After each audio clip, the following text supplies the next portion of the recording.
Olá, sejam todos bem-vindos ao Bola no Cofre, o podcast que une a paixão pelo futebol e estratégias financeiras. Eu sou a Bruna Teixeira, estou aqui com a minha sócia e head da área de planejamento patrimonial, Priscila Pazini, e hoje nós vamos seguir com mais um episódio. Olá, ouvintes, está no ar mais um Bola no Cofre, podcast que leva para vocês dicas do mercado financeiro para alavancar e ter muito sucesso, assim como no mercado da bola.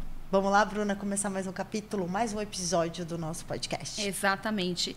E hoje nós vamos falar, a respeito de renda variável, certo, Pri?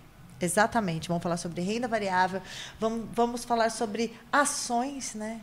Acho que toda vez que se fala de renda variável, as pessoas linkam automaticamente e acho que a dúvida principal de qualquer pessoa que quer entender sobre renda variável, o que é ação? O que é? Vamos lá, de forma bem objetiva. Objetiva. A ação ela é a menor fração que você pode adquirir em uma empresa através do mercado de renda variável. Então, quando você compra uma ação, um lote de ações ali, você se torna parte sócio daquela empresa. Você tem Exatamente. Parte. E como que são feitas as distribuições, quais tipos de ações que tem no mercado financeiro? Nós temos as ações ordinárias e as ações preferenciais, tá? As ações preferenciais, você tem preferência aos dividendos, daquela empresa. Então, como assim? As ações, normalmente, elas pagam ali, não só o investidor, ele tem a valorização da ação no mercado, mas ela distribui dividendos. Uhum. Existem várias empresas hoje que são consideradas como as stock picking do mercado, que elas pagam bons dividendos. Então, isso faz com que o cliente tenha preferência nesses recebimentos, que o sócio tenha preferência nesse recebimento. E as ações ordinárias, que elas dão o direito a voto. Então, você participa das assembleias que ocorrem ali dentro da empresa, dependendo, obviamente, da proporção que você tem de recursos, você pode participar ali da tomada de decisão. Então, isso é bem interessante, porque já diferencia muito do que é o entendimento do investidor em relação às ações. Quais os outros tipos de investimento dentro de renda variável? Pri, hoje a gente tem um mercado com uma gama muito seleta de produtos, de ativos. Então, a gente pode falar aí das ações, a gente pode falar dos fundos imobiliários, que também são tidos como ativos negociados em bolsa. Nós temos contratos futuros, que também são operados no mercado de renda variável, operações em bolsa. Uhum. Nós temos os próprios fundos de ações, que pelo estatuto ele deve investir 67% do patrimônio daquele fundo em ações, e aí é feita ali uma curadoria pelo gestor do fundo, para essas aplicações. Sem contar que nós temos hoje os ETFs, que é uma forma de você comprar índices, que são negociados em bolsa. Então, você pode comprar um ETF aqui na Bolsa Brasileira de uma empresa americana. Você pode comprar índices de outros índices da Europa, da China. Então, hoje o mercado está muito robusto quando a gente fala de acesso a oportunidades dentro desse mercado de renda variável. E quando a gente estrutura uma carteira, assim como a gente deu um exemplo em renda fixa, o que compõe uma carteira de renda variável? Como que você desenha essa estrutura? Tá, então vamos lá. A renda variável nada mais é do que uma parte daquela estrutura de alocação que a gente falou, Então, assim, de acordo com o perfil de cada cliente, de acordo com o que cada cliente busca ali como estratégia, nós vamos ter um volume maior ou menor dentro dessa estrutura de alocação. Lembra que eu comentei que na carteira conservadora 75% estava destinado para renda fixa? Só que aí nós temos os outros percentuais ali para a gente distribuir. Então, como que a gente faz? 2,5% a gente vai investir no mercado de renda variável, 2,5% a gente vai investir no mercado internacional, dependendo do momento e oportunidade, até 2,5%. E o restante a gente vai dividir entre fundos multimercados. Exclusivos? Ou não? Não necessariamente fundos exclusivos, mas fundos que, com essa diminuição de juros, tende a trazer uma rentabilidade maior para a carteira do cliente. Sim. Tá? Então, assim, eu estou falando que 25% do portfólio do cliente vai ser dividido em estratégias que tendem a entregar um retorno maior. Enquanto a renda fixa está ali protegendo o ganho do cliente ali no mês a mês, a renda variável ela não traz para a gente tanta clareza de quanto que a gente vai ganhar. Então, a gente precisa também observar a proporção da alocação em renda variável dentro do portfólio de um cliente. Lembra que eu comentei que nós temos três tipos de perfil investidor, né? Sim. Que é o conservador, o moderado e o agressivo. Quando a gente olha para o investidor moderado, ele não vai ficar limitado a 2,5% em renda variável. Ali a gente já pode operar um percentual um pouco maior. A gente já pode puxar ali para 10%, né? Quando a gente fala do investidor mais agressivo, essa proporção ela muda significativamente. Quanto? Porque a gente pode ter até 20% do patrimônio, né, desse investidor olhando para esse mercado com maior volatilidade. Mais que isso, eu já acho arriscado.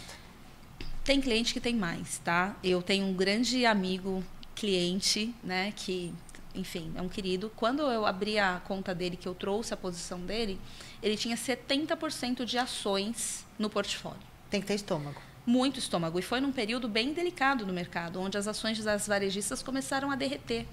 E desse 70% de renda variável que ele tinha, mais de 30% eram ações da Via Varejo e ações da Americanas.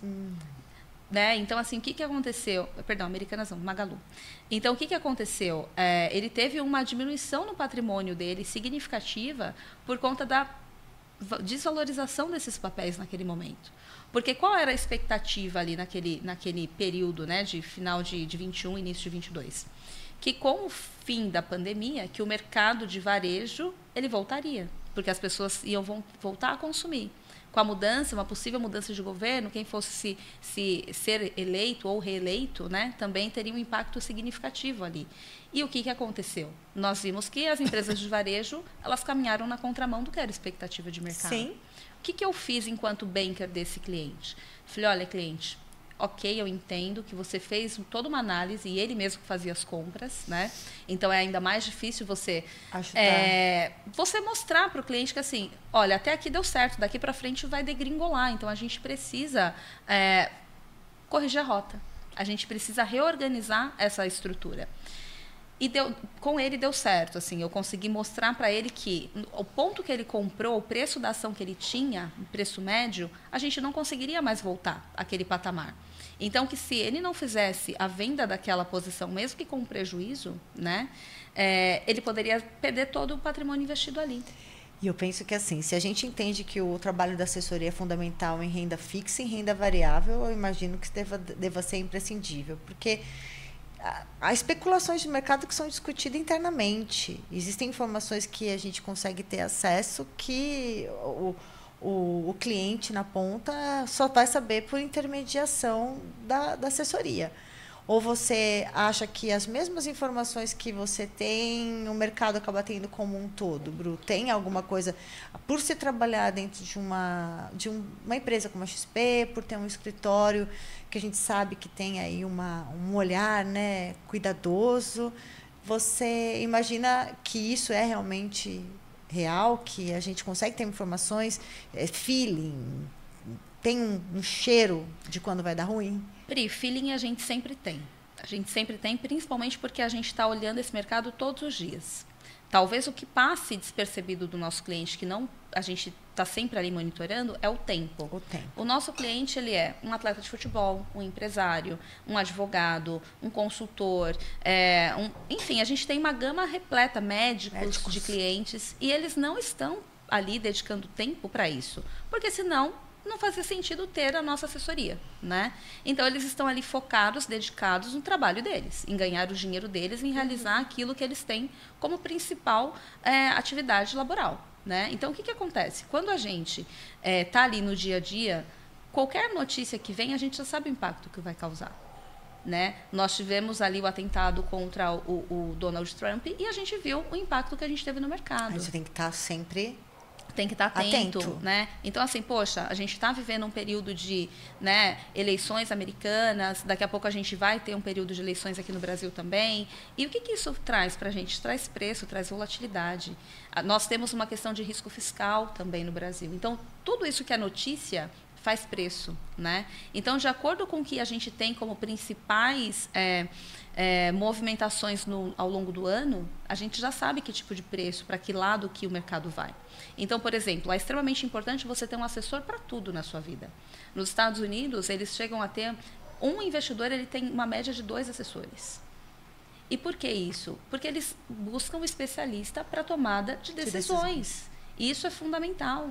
A partir do momento que o nosso investidor brasileiro tiver esse entendimento, ele vai entender que ninguém faz nada sozinho. É importante, poxa, se você tem uma dor no peito, você vai buscar um melhor cardiologista. Se você tem uma carteira de investimentos, por que você não busca um assessor para te apoiar? Sim. Porque o erro que você pode cometer em uma alocação de investimentos, não tendo alguém com uma visão macro do que está acontecendo e com propriedade para te direcionar, para te sugerir, para te recomendar, enfim, pode ser muito alto. Esse meu cliente mesmo, ele fala até hoje, você evitou que eu perdesse X valor de reais naquela alocação. E quando ele ouvir o podcast, ele vai saber que é dele que eu estou falando. Mas é super importante você ter isso. Sim. Porque existem alguns vieses comportamentais que fazem com que os investidores eles não queiram fazer movimento na carteira. Alguns é porque, é um viés de ancoragem. Outro é porque acredita tanto naquela empresa que acha que sim, ela vai romper barreira histórica. E eu, enquanto banker, eu sou muito fria na tomada de decisão. Eu sei o que o meu cliente quer, eu sei o direcionamento de mercado, eu sei me posicionar. Se você pegar um cliente hoje que investe em mercado de renda variável e perguntar para ele assim, tá, o que você faz quando o mercado está caindo? O que ele vai dizer? Na teoria, ele vai falar assim, eu compro mais. Só que na prática, ele não compra. Sabe por que na prática ele não compra? Porque ninguém gosta de volatilidade. Até o investidor que está habituado no mercado de renda variável, na pandemia, esse investidor não necessariamente reposicionou a carteira. O movimento foi totalmente inverso. Nós vimos uma saída absurda do mercado de renda variável para a renda fixa. Porque as pessoas, quando eu digo todos nós, não sabíamos como que o mercado ia se comportar, né? Nós vimos, a taxa de juros cair muito. 2019 era um ano que a gente fechou com grandes expectativas para 2020, né? E aí a gente passa por todo aquele período, que a gente não tinha como precificar, que a gente não tinha como entender como seria. E isso trouxe o quê para a gente? Uma cautela. Cuidado, parcimônia, vamos com calma, né? Eu lembro como se fosse hoje, os clientes desesperados, meu patrimônio está derretendo. Só que nós tínhamos ali um direcionamento de quê? Vamos pôr em prática o que é a teoria. Só que ninguém quis fazer. Sim. Os clientes que tiveram ali, né, que seguiram o direcionamento, quando o mercado de renda variável voltou, eles conseguiram recuperar boa parte daquilo que tinha sido realizado no período que o mercado começou a cair. Porque eles tiveram ali o sangue frio. Eles tiveram o sangue frio, exatamente. O momento de mercado e ter a paciência para esperar estabilizar.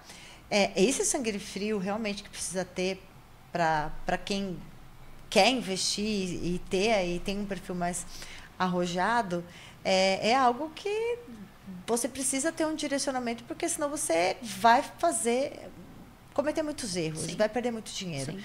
Até porque não tem nenhuma garantia, né, Bruna? Nenhuma. Zero garantia. Nenhuma, zero garantia. Ao contrário de renda fixa, que tem o fundo garantidor, que tem todas aquelas questões, nesse aspecto é realmente um game ali de sobe e desce, de que você precisa ter um autocontrole e paciência, imagina. Exatamente. Hoje, o que eu costumo falar é o seguinte, a renda variável ainda assim é o mercado onde as pessoas ganham muito dinheiro, no médio a longo prazo. Tá? No curto prazo, se você quer ganhar dinheiro, não é em renda variável, principalmente no momento em que nós estamos agora. Né? O que a gente está vivendo agora?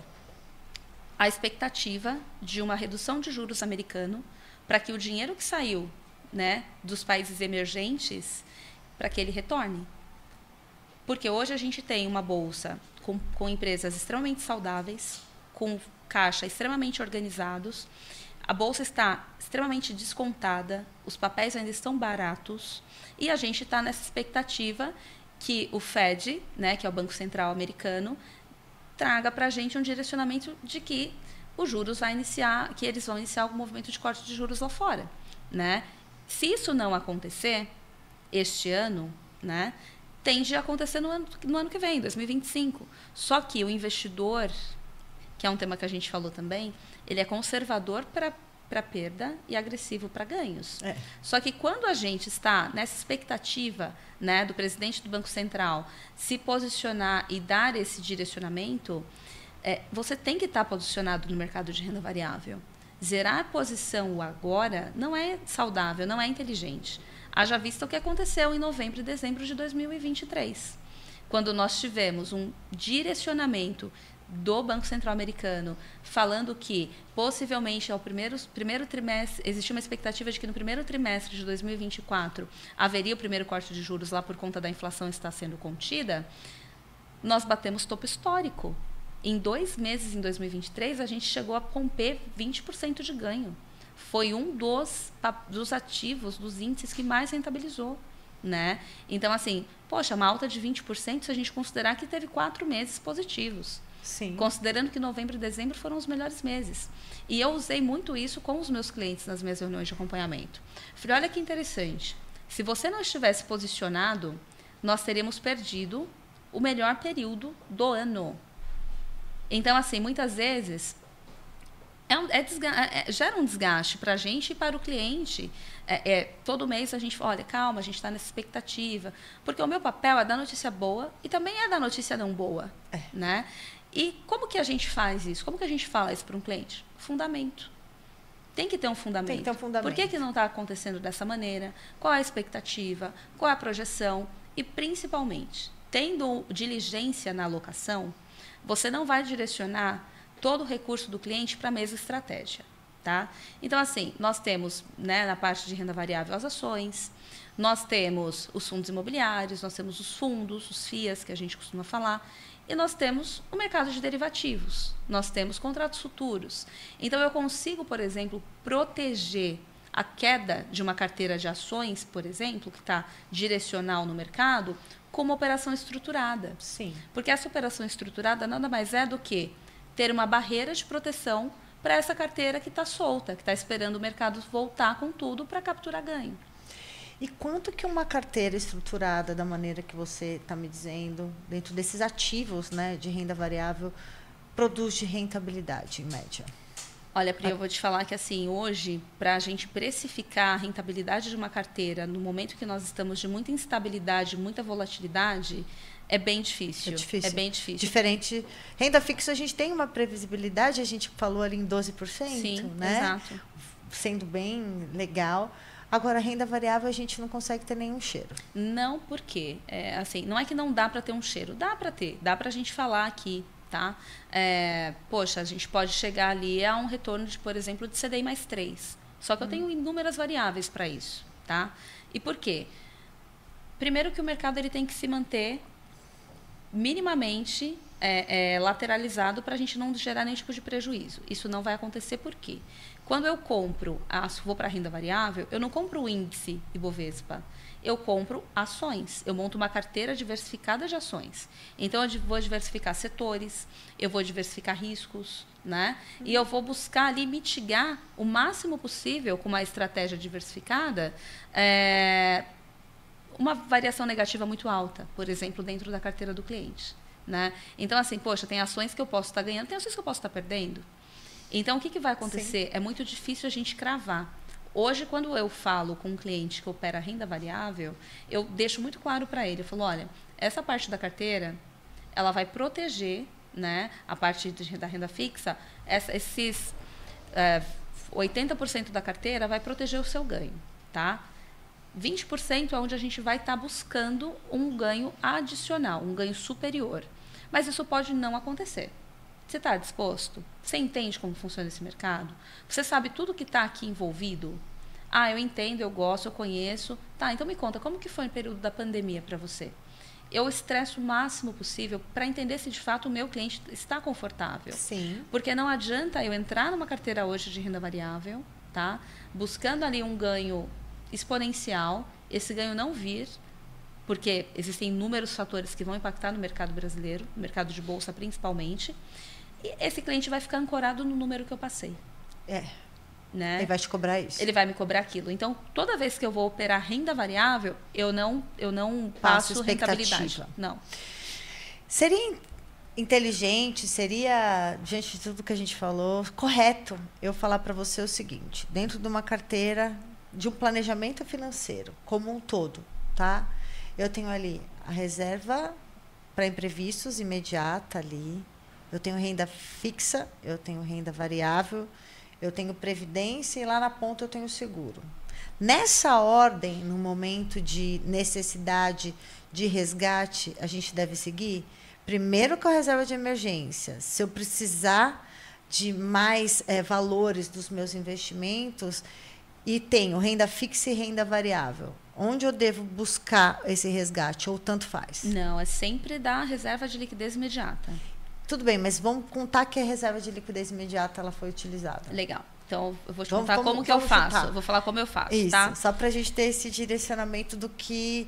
Eu entendi que nessa ordem, a previdência é a última e o seguro de vida não é feito para resgate. Exato. Ele tem a possibilidade de, mas ele não é feito para isso. Então, nessa ordem dentro de um planejamento, usei minha reserva financeira, tive um imprevisto gigante que não cobriu o seguro, ou quero fazer qualquer outra coisa na empresa, etc. e tal. Bom, vamos lá.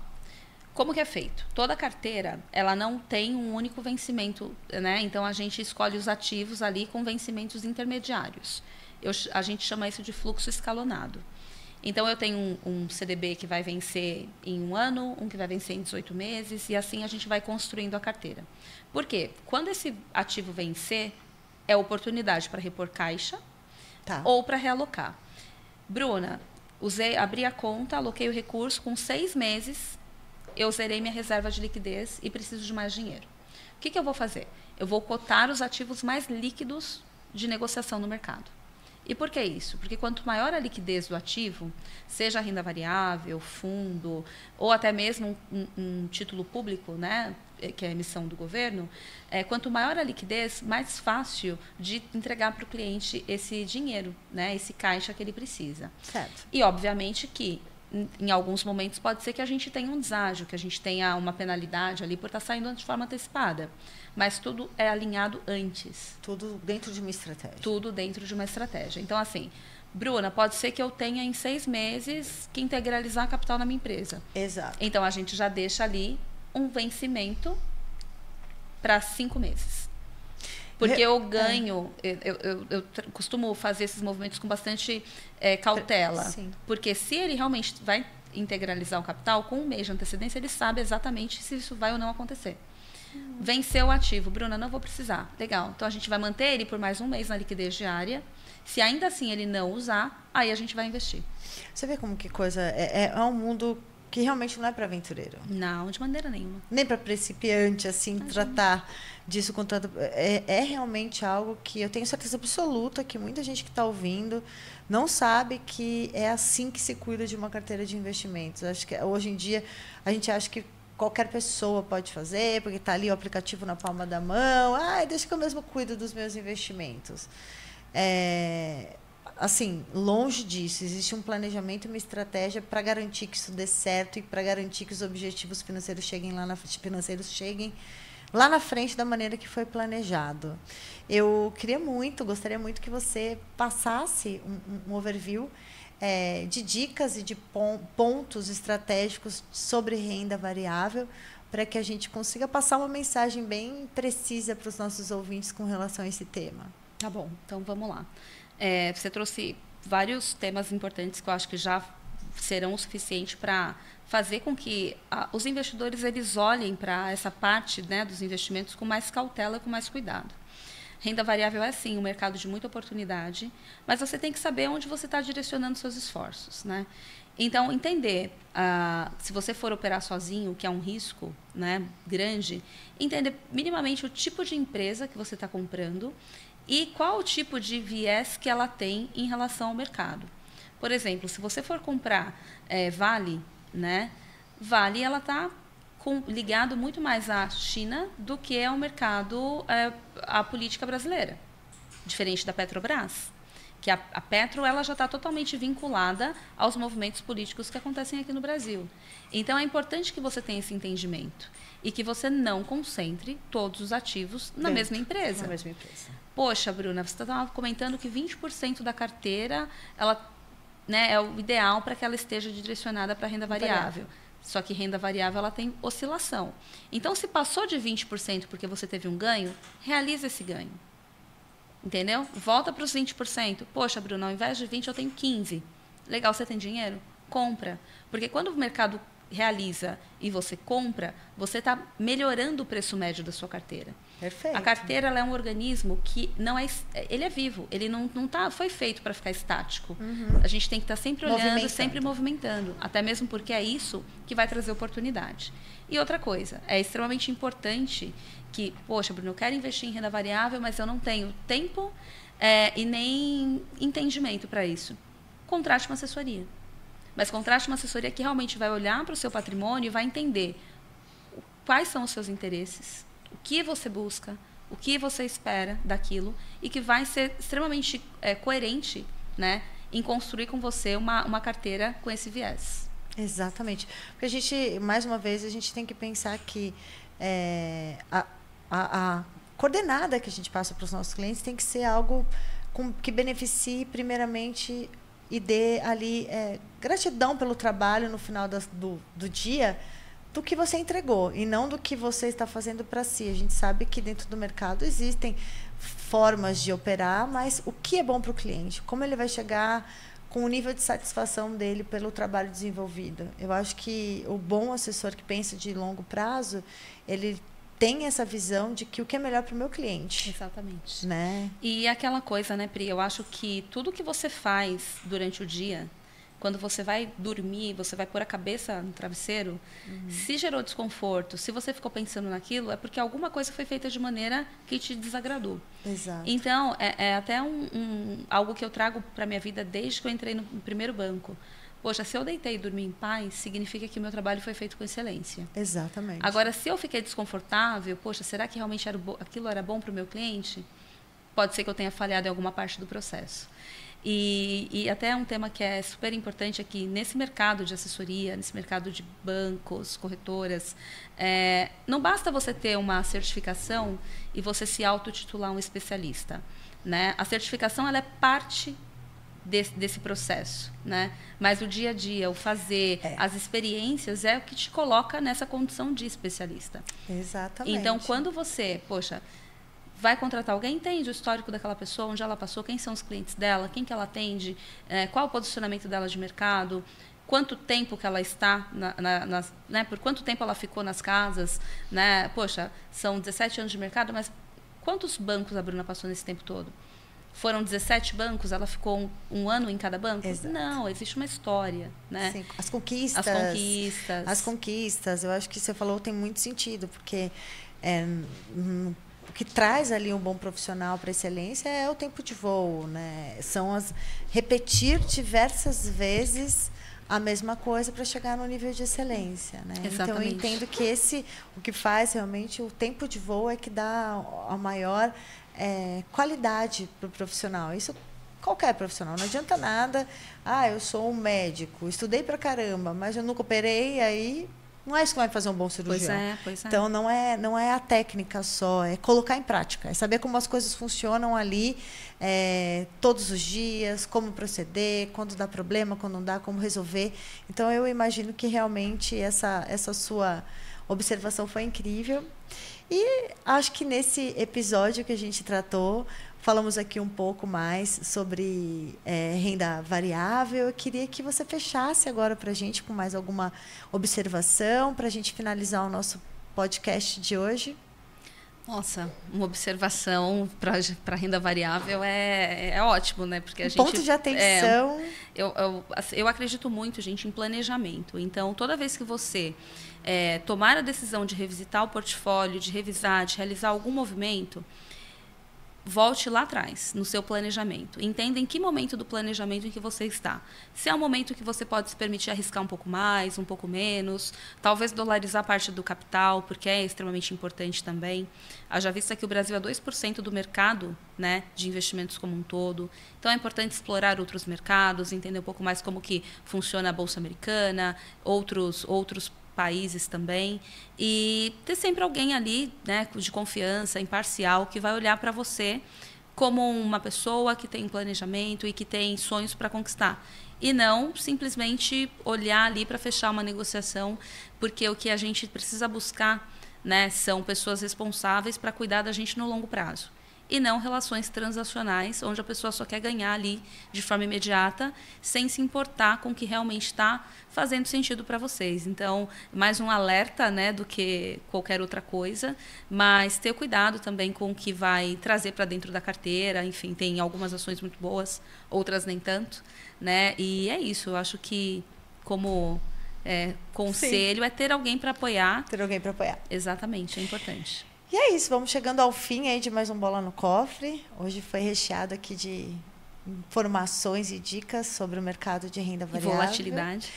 Agradecer a audiência de todos, pedir para que vocês continuem curtindo o nosso canal. Qualquer dúvida, entre em contato comigo ou com a Bruna, ou com as duas. Estamos juntas, trabalhamos no mesmo espaço, dividimos nosso dia a dia, não só a banca. Exatamente. E contem com a gente para qualquer assunto que diga respeito a questões do nosso mercado financeiro. E até o próximo programa. Juntinhas de novo, né, Bruna? É isso, amiga. É isso. Obrigada, pessoal. Obrigada, pessoal.